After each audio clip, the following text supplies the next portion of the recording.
Seja bem-vindo ao canal Analisando a Fé pela Razão. Estou fazendo um vídeo hoje com o título Salvação da Alma pela Graça. Nesse vídeo eu quero fazer uma proposta de reflexão para você cristão, para você que crê na Bíblia como a palavra de Deus, inspirada, infalível, inerrante, para você que crê que você tem uma alma imortal dentro do seu corpo e que você, ao morrer, a sua alma vai ter dois destinos, tanto um inferno, um lugar pior, ou um paraíso ou céu, um local melhor. Dentro da ortodoxia cristã, é pregada sobre a questão da salvação da alma. É um tema meio polêmico porque aí você vai ter católicos e cristãos disputando, né, acerca da salvação, e dentro do meio protestante existem várias doutrinas acerca de como alcançar a salvação. Tá? Então, quase 100% das igrejas, quase 100% dos cristãos, de certa forma, vão crer na questão da salvação da alma. Mas vamos lá, eu quero tratar, trouxe aqui uma etimologia simples, né, da palavra graça, que quer dizer favor imerecido, benevolência. Ixi, tem um errinho de português aqui, mas um favor recebido. Esses errinhos de português acabam acontecendo porque a gente faz um negócio meio correndo. E esse final de semana eu tive um hangout com um canal aqui no YouTube e foi falado, abordei um pouco acerca dessa questão da salvação, que foi um dos entraves que me fez eu deixar de ser cristão ou não ver uma verdade absoluta dentro da religião. E no cristianismo, propriamente dito, você vai ter uma ideia de como se alcançar a salvação. Tá? Então, em questão soteriológica, que é a doutrina, o ramo teológico que vai estudar, analisar a questão da salvação, existem algumas passagens aqui no texto bíblico. Eu trouxe aqui Atos 15, Efésios 2:8 e Gênesis 6:8. Foram algumas passagens que eu selecionei que se utiliza esse termo graça, tá? E você, como cristão, você já deve ter ouvido muito essa passagem em Efésios 2:8, tá?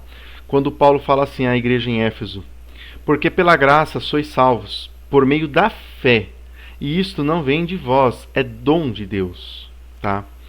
Então, ou seja, como somos salvos? Como um cristão, melhor dizendo, pode ser salvo? Mediante a salvação pela fé, pela graça, tá? É um favor, é um dom de Deus, tá?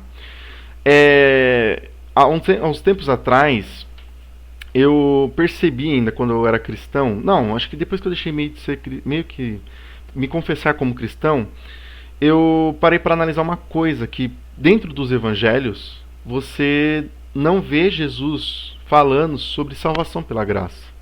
Quando Jesus ele cita a graça dentro dos evangelhos, ele cita agradecendo a Deus, né, ao Pai,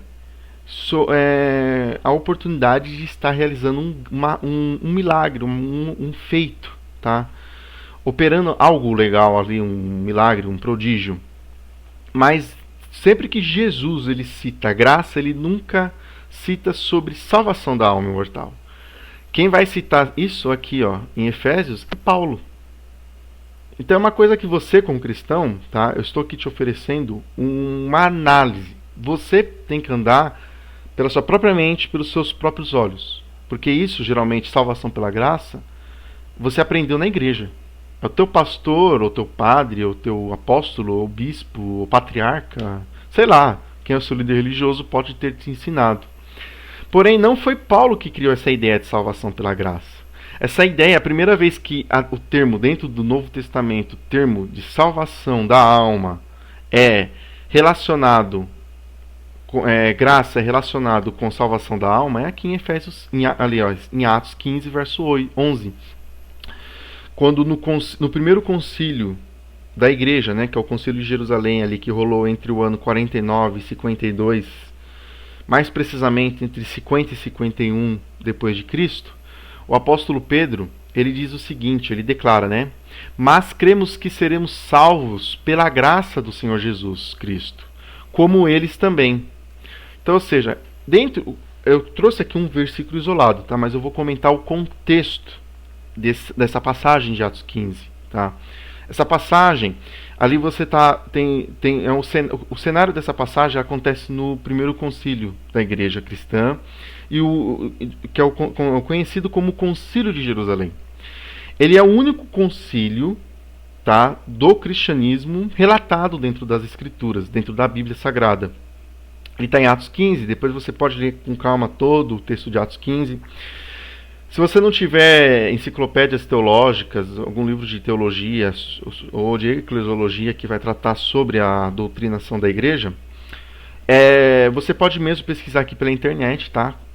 Sobre os concílios da igreja. Independentemente de você ser um evangélico ou ser um cristão católico, você pode pesquisar e entender, estudar melhor sobre os concílios da igreja, os concílios que rolou dentro do cristianismo.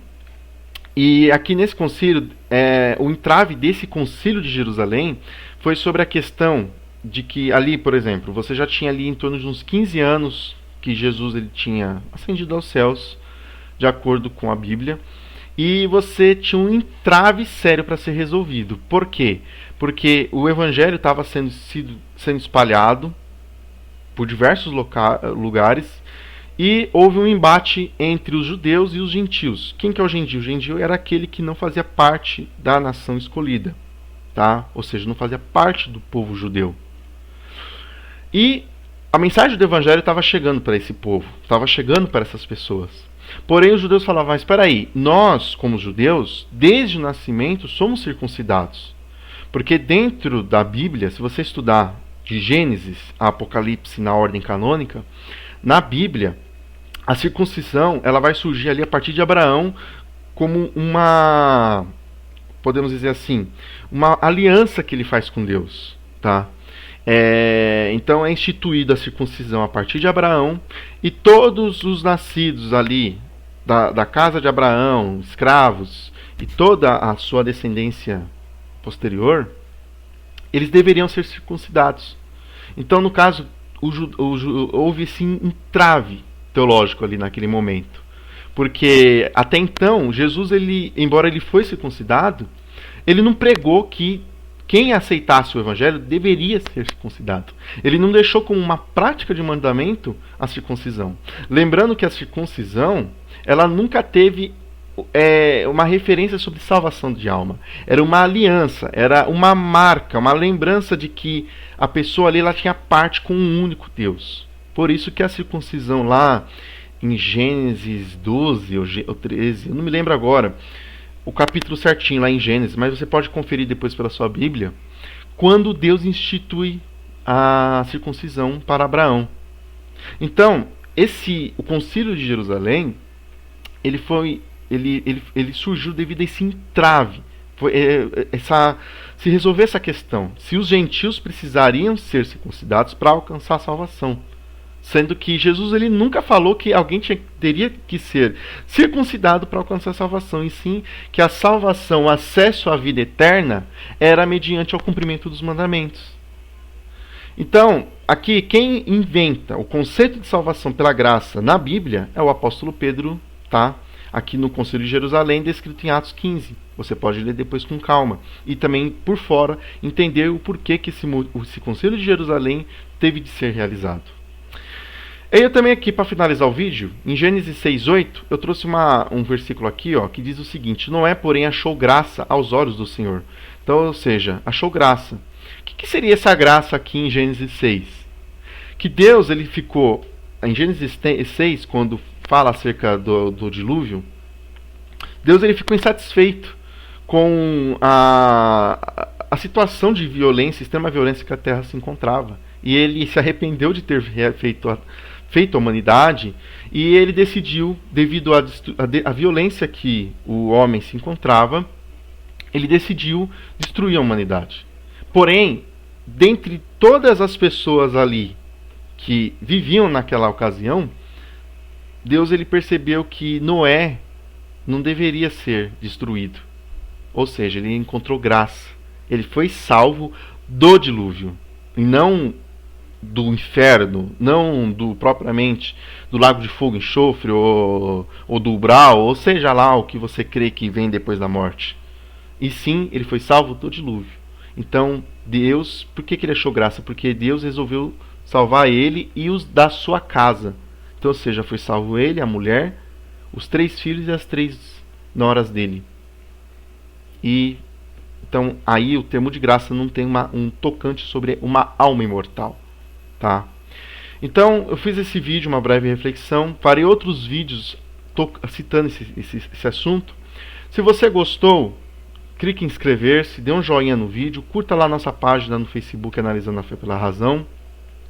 E agradeço a todas as pessoas que têm apoiado a nossa página, nosso trabalho, incentivado aí com visualizações e compartilhamentos. Forte abraço a todos e paz.